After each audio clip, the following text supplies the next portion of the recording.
नमस्कार, वरदान न्यूज में आपका स्वागत है। मैं राकेश यादव और आप देख रहे हैं वरदान न्यूज, सच्चाई आपके हाथ। उत्तर प्रदेश के कानपुर में हुए संजीत अपहरण को लेकर सोमवार को एसएसपी प्रीतिंदर सिंह पीड़ित परिवार से मिलने उनके गांव पहुंचे। साथ ही उन्होंने मृतक के परिजनों से घटना को लेकर पूछताछ की।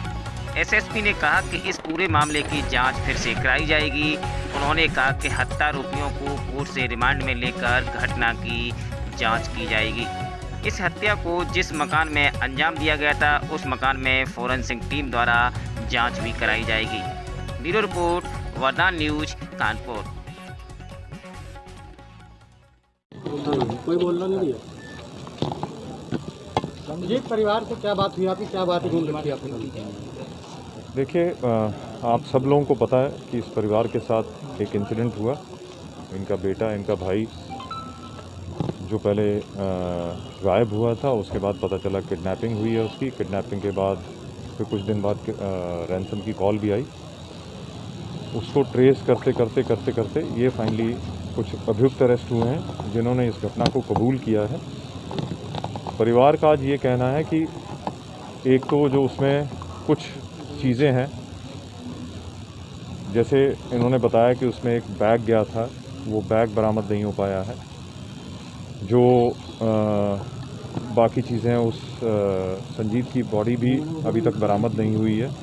उसके लिए हमारी अलग से टीमें लगी हुई हैं। उनको और सक्रियता से लगा के इंश्योर करना पड़ेगा कि वो चीज़ें बरामद हो जाएं। और सबसे जो इम्पोर्टेंट है कि अगर जो प्रयासरत है हमारी टीमें पांडू नदी में, जहां अभियुक्तों ने बताया है वहां उसको ट्रेस कर रहे हैं कि बॉडी को हम बरामद कर लें। सर, पीड़ित उसकी प्रॉपरली हम चेकिंग करवा रहे हैं। कुछ और ऐसे एविडेंसेस हैं, कुछ और ऐसे चीज़ें हैं जो परिवार से बैठ के पता चली हैं।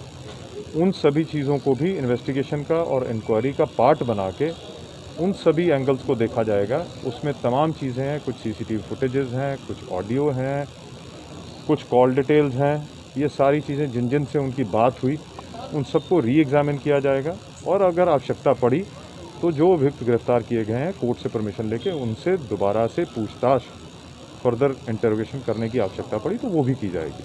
5 अपहरणकर्ताओं को गिरफ्तार किया तो उन्होंने ही बताया कि पांडू नदी में शव फेंका गया है और उसी के बिहार से पुलिस 5 दिनों से खोज रही है। वहाँ सब नहीं मिला तो क्या लगता है पुलिस को मिसलीड किया गया है, गलत जानकारी दी गई?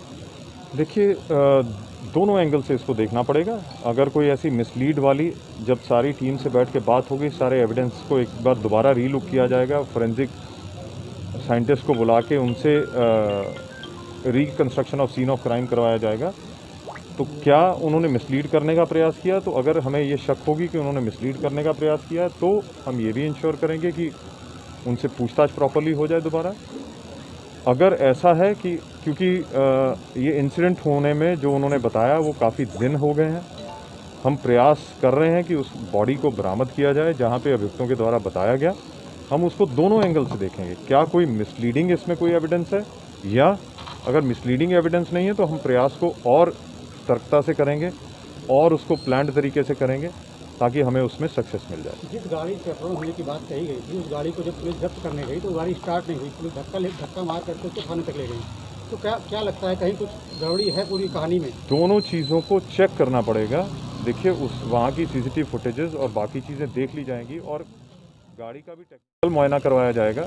बहुत केसेस में हम चलती गाड़ी हमारी रास्ते में रुक जाती है, लेकिन अगर बहुत दिन से वो गाड़ी नहीं चली तो उसको उस एंगल से देखा जाएगा। लेकिन अभी मैं क्लियर आपको उस पर डिसीजन नहीं दे पाऊँगा। उसका टेक्निकल मुआयना होगा गाड़ी का, जो एक्सपर्ट होंगे, चाहे वो रोडवेज़ के एक्सपर्ट हों, चाहे हमारे पुलिस लाइन के एक्सपर्ट हों, और चाहे हमें कोई प्राइवेट एक्सपर्ट बुलाना पड़े, चाहे कंपनी से बुलाना पड़े, हम ये इंश्योर करेंगे कि उसका टेक्निकल इंस्पेक्शन करवा के प्रॉपरली इस चीज़ को देख लिया जाएगा। सर, जिस घर में किडनैप करके रखा गया था अभी तक वहाँ फॉरेंसिक टीम नहीं गई है, ना ही कोई ऐसी टीम जो कहीं जांच करने के लिए। और परिवार वालों का आरोप है कि हम लोगों को अंदर जाने भी नहीं दिया गया, देखने भी नहीं दिया गया कि 4 दिन तक जहाँ पर रखा गया था युवक को किडनैप करके उसी जगह हत्या भी की। देखिए, ये अच्छी चीज़ है कि अगर किसी को वहाँ पे एंटर नहीं करने दिया गया, इट मीन्स कि कोई एविडेंस वहाँ पे डिस्ट्रॉय नहीं हुआ। जहाँ तक आप फोरेंसिक टीम की बात कर रहे हैं, अगर ऐसा नहीं हुआ है तो आई विल इंश्योर, मैंने वैसे फोरेंसिक टीम को बोल भी दिया है आज, अगर वो नहीं हुआ होगा तो बहुत उसको करवा लिया जाएगा और बहुत इफेक्टिव तरीके से, अगर हमें जोनल टीम भी बुलानी पड़ी, जोनल टीम से करवाया जाएगा।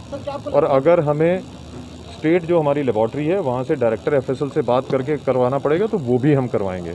लेकिन जहाँ तक आप कह रहे हैं कि किसी को एंटर नहीं करना गया, तो उसका मुझे पर्सनली लगता है ये बेनिफिट है कि वहाँ जो भी कोई एविडेंस होगा वो डिस्ट्रॉय नहीं हुआ होगा।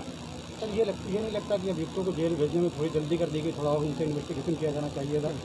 24 घंटे के अंदर मुझे लगता है उन्होंने इंटरोगेशन प्रॉपर्ली की होगी, और बाकी कोर्ट की डायरेक्शंस भी हैं, सब आपको पता है कि कितनी देर हम कस्टडी में रख सकते हैं, और फर्दर अगर आपको लेना हो तो पुलिस कस्टडी रिमांड की ऑप्शन है हमारे पास।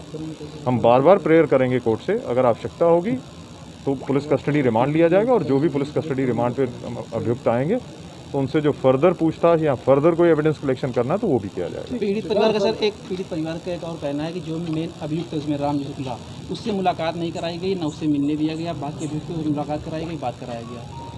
देखिए, मेन अभियुक्त कौन है, वो है या दूसरे हैं, ये तो पूरी जिन्होंने इंटरोगेट किया और केस डायरी देख के और बाकी सारे एविडेंसेस देख के ही मैं बता पाऊंगा कौन मेन अभियुक्त है। उससे मुलाकात हुई। हाँ, एक परिवार का कहना है कि एक अभियुक्त से उनकी नहीं हो पाई है, मे बी कोई एविडेंस कलेक्ट करने के लिए या कुछ बरामदगी करने के लिए उस समय उसको ले जाया गया हो। ये मुझे चेक करना पड़ेगा, ये इंक्वायर करना पड़ेगा कि क्यों ऐसी परिस्थिति बनी। अदरवाइज़ कोशिश किया गया कि सभी अभियुक्तों के साथ को सामने किया जाए, ताकि ये इंश्योर हो कि एविडेंस प्रॉपर्ली कलेक्ट हो रहा है। लेकिन अगर कहीं कोई कमी रही है तो उसको ही प्रॉपर्ली करने के लिए, इसीलिए जो परिवार की जो भी चीज़ें थी, जो उनके मन में शंकाएं हैं, या उनको जो उनके जो मन में ये लग रहा है कि ये पॉइंट्स पुलिस ने छोड़े हैं, जो पुलिस की पहली इन्वेस्टिगेटिंग टीम थी, वही सारी चीज़ें परिवार से समझने के लिए मैं यहाँ पे आया था, और उनको ये विश्वास दिलाने के लिए कि जो भी अगर कोई भी इन्वेस्टिगेशन में कमी इनिशियल स्तर पे रही है, अब उसकी किसी भी हालत में कमी नहीं छोड़ी जाएगी। जितनी भी एविडेंस कलेक्शन करनी है वो बहुत